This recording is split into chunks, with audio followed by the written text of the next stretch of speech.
Hey everybody, this is Tracy here for another edition of A View from Tracy's Point, and we are here to recap Real Housewives of Atlanta Season 10, Episode 8, which was titled A Mad Tea Party.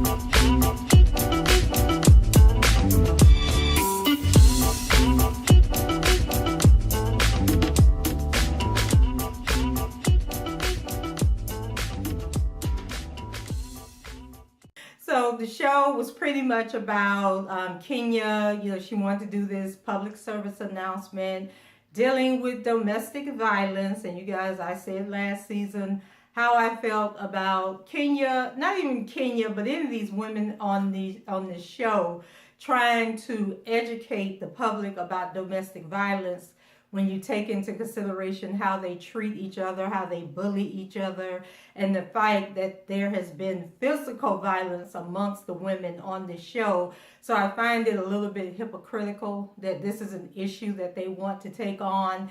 And then I still don't believe the whole Matt and Kenya situation was as real. It's like still some doubt about whether or not it was a real situation or whether it was a scripted situation. So I kind of feel like they are, just kind of making light of the whole domestic violence situation. And even though some of them, may have experienced domestic violence, I'm more concerned about the double message that they're putting out when the behavior that they exhibit on the show and then trying to tackle a serious issue when they are doing the same thing that they are accusing domestic partners of doing. Like, these are your friends and these are people that you deal with every day, and you're treating them the same way that abusive people treat the people that they're in relationships with. So before we get to the public service announcement, we'll go ahead and touch on some of the other things that happened on the show.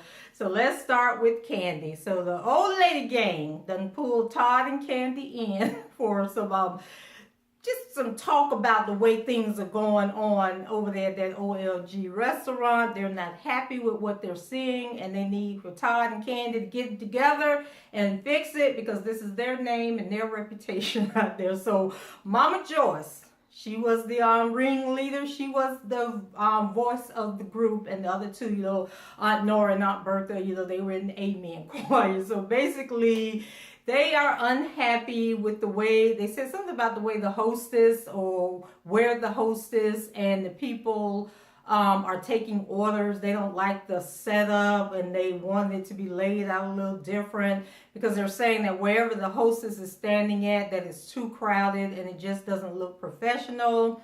And they're also concerned about the uniforms that the employees are wearing, particularly the way the cooks are looking. It just don't look good. They're good for their image, and they need Kandi and Todd to get on top of it. So Todd lets us know that they've been having trouble keeping general managers on board. And so they're going to be interviewing some other people and trying to get somebody on board that can, deal with some of these issues.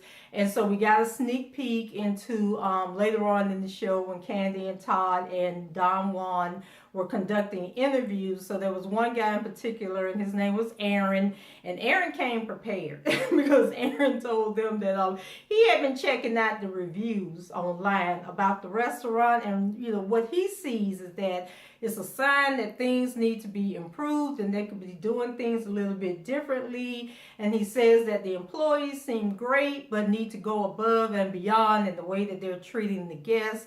And that is so true because especially in Black establishments, I don't know what it is about our people, but we just don't seem to be cut out to be waiters and waitresses. And it's been my experience that when I go into restaurants and I get a Black waiter, they come with the attitude.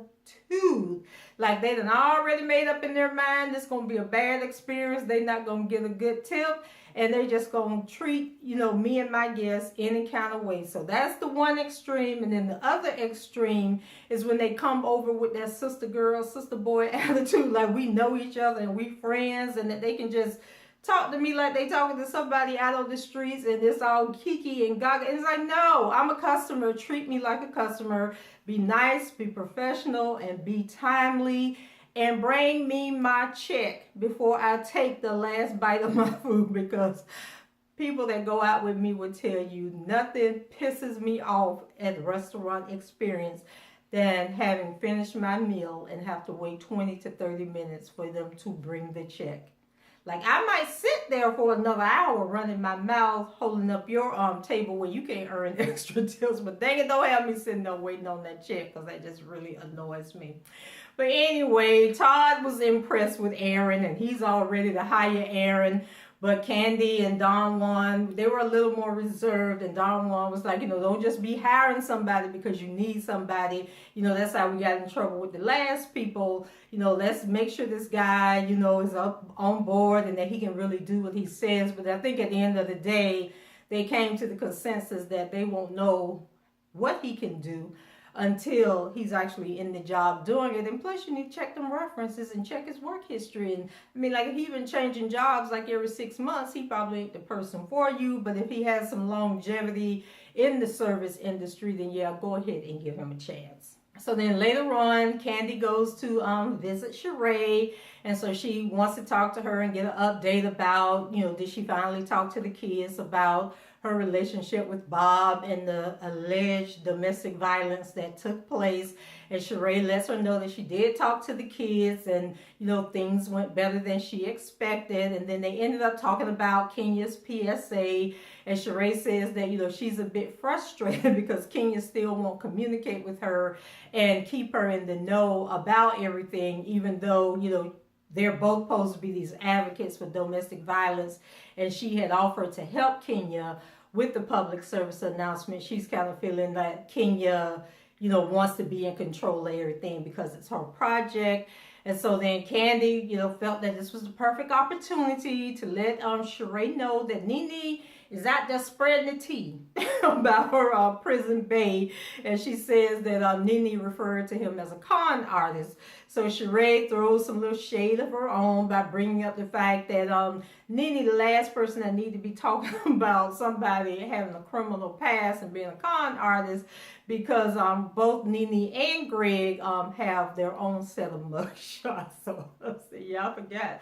Nene done been in jail a couple of times. I don't know if she ever been to prison, but she definitely has been arrested at least 4 times. I think I saw 4 different mugshots. So then we move over to Nene. So Nene and Marlo are once again besties, inseparable.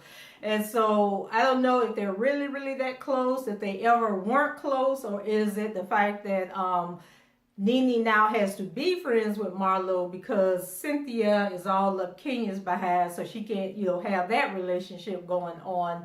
But Nene tells Marlo, you know, about Kenya's PSA on the domestic violence, and Nene, you know, lets her know that she plans to attend, but she doesn't feel like running into Portia.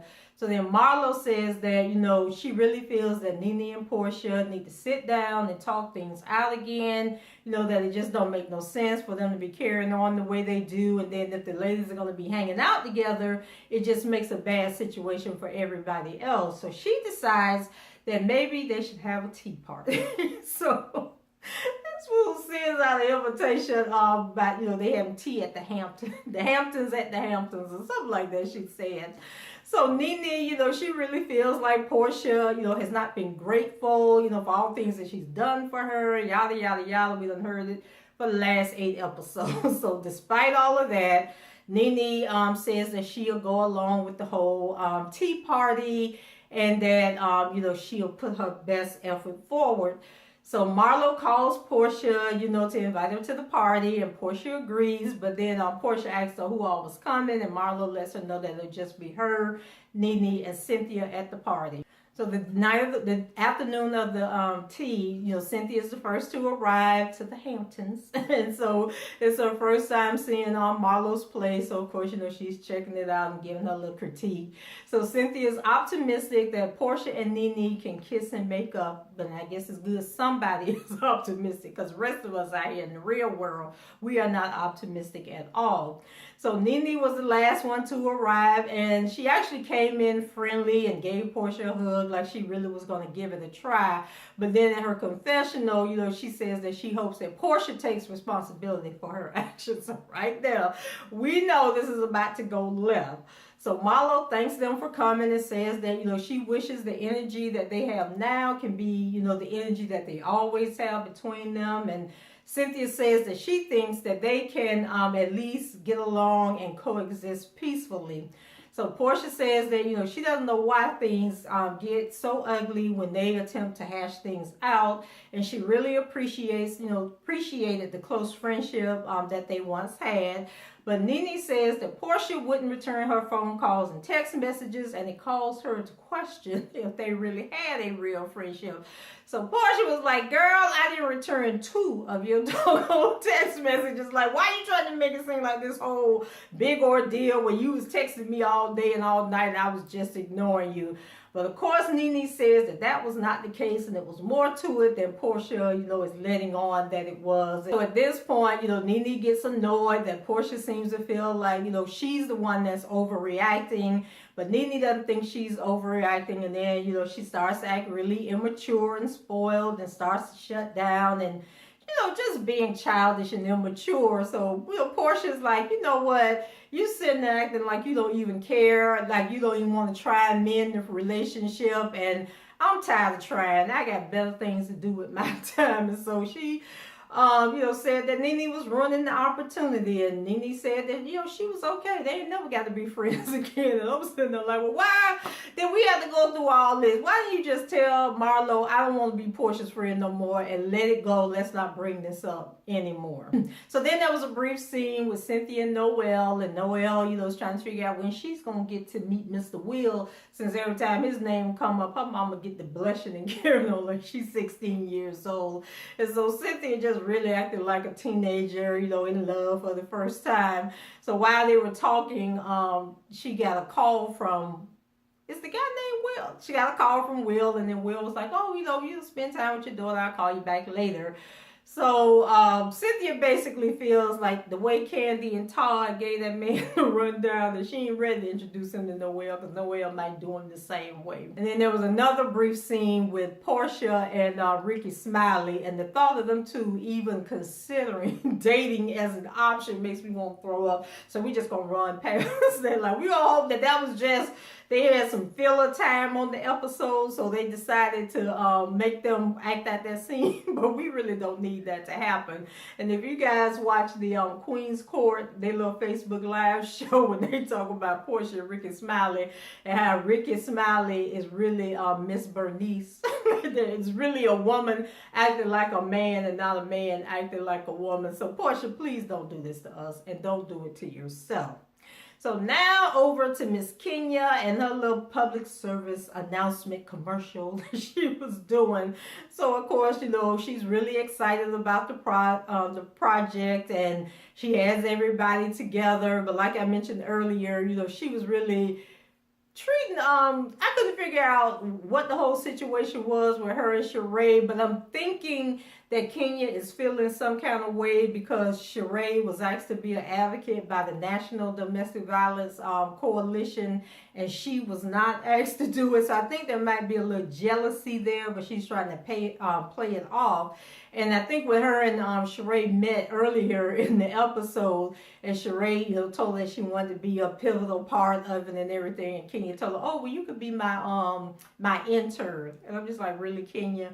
But as Sheree mentioned when she was with Kandi, Kenya wasn't being forthcoming with the information, and she really didn't feel like she was a part of the whole setup anyway. So it's the day of the event, and the women, giving their testimonies is supposed to be Sheree, and then Shamia, which I didn't know she had been through no domestic violence, and then Cynthia's mom. So they were going to give actual testimonies, and then Nene, Portia, and Kandi, they were going to deliver like these individual messages that I think Kenya had put together for them. And then at the end of the video, they had like a statement, but each lady said a word of whatever the sentence was that they were saying. So it was, I mean, as far as the whole commercial itself, it was very nicely done, very tastefully done. But like I said, I ain't feeling Kenya with this messaging at all. When Shamia got up, she was discussing how she was arguing with a ex-boyfriend or her ex-husband or somebody, when he just hauled off and punched her in the face. She said that he hit her so hard that he knocked her out of her shoes. And I'm like, God dog, like, okay. So then Cynthia's mother got up, and so she describes being in an abusive relationship with her husband, which is also Cynthia's father, and saying that she never wanted that life for her kids, and she would hate, that any of her children would have, grown up and gotten married and ended up in domestic violence situations. And then she describes how her ex-husband tried to stab her with a knife in front of Mel and Cynthia when they were little kids. And so, of course, Cynthia was very emotional listening to her mother tell that story. And so she admits that, they were very young when her parents were together and the dad used to abuse the mother. So she really doesn't remember that much, but just hearing her mom recount the events was very, it was like extremely emotional for her. And I think at one point she was just like, they had to stop recording, so Cynthia could get herself together. So that was, very emotional, because I could only imagine what it must be like to be a child, living through a domestic violence situation. So then midway through, one of the production assistants tell Kenya that Sheree is running late, but she's on her way. And then we later learned that Sheree was in a car accident. So we get back to the taping of the public service announcement, and as each of the main cast members arrived, they, gave little brief testaments about their relationship in terms of abusive relationships. Nene said that she actually had a child from an abuser, so I'm guessing that's her oldest son. What the older boy? Brent is the younger boy. Bryson, is it Bryson? So I guess Bryson's daddy used to kick up behind. Then Kandi, I think, said that she has never been in a domestic violence situation, but she, can empathize with her friends that have gone through that, and she is vehemently against domestic violence, and so that's why she was there to, be a part of the public service announcement. So then Sheree ended up calling, Kenya called Sheree to see where she was at, and how long is it going to be before she got there. When Sheree tells Kenya that she's been in an accident, just like, how convenient, Sheree, especially after you talked about the fact that you was a little upset about how Kenya was cutting you out the project. Don't let us find out that you was trying to throw a monkey wrench into the whole situation. But Kenya was unbothered. She went on with the filming of the show. So then Sheree arrives and says that, she's in all this pain, and she crying, and she can barely move and everything. And she says that the person hit her from behind, but miraculously there was no damage to her car that we could see. How Bravo be throwing shade all the time, because Sheree came flying up into the driveway of wherever they were at making this film, and we didn't see no damage to her car. And then, like I said, she was driving, but if she was in so much pain, why the people that was with her wasn't driving the car? So Sheree, that was a little sketchy there, but we're gonna roll with you. So when she gets there, she goes into the bathroom and she's just crying and crying about she's in, whatever, Sheree. So she finally comes out, and I can't remember if Sheree did her part or not. It's been a few days. But anyway, they wrap up, and Kenya's pleased that everyone was able to come together and not fight. And she was just being, the consummate professional. She was being, very nice to everybody throughout the shoot, very encouraging. And even when Sheree, called her, she was like, "Oh my God, are you okay? Is everything all right?" Just being the typical fake and phony Kenya to get what she wants. And so she thanks everybody for coming, you know, especially Sheree, considering that she got in the car accident. And Sheree, you know, feels that it was important, you know, to see the project through, and you know, she was going to be there no matter what, you know, despite all the pain she was in. She was there for everybody. So they all do a group hug, and all's well in the ATL, y'all. So that was it for this episode. Leave your comments below and let me know what you thought about the episode. If I forgot anything, messed up anything, rate the video, subscribe to the channel, share the video with your social media platforms, and until the next time, I'll talk to you guys later. Bye bye.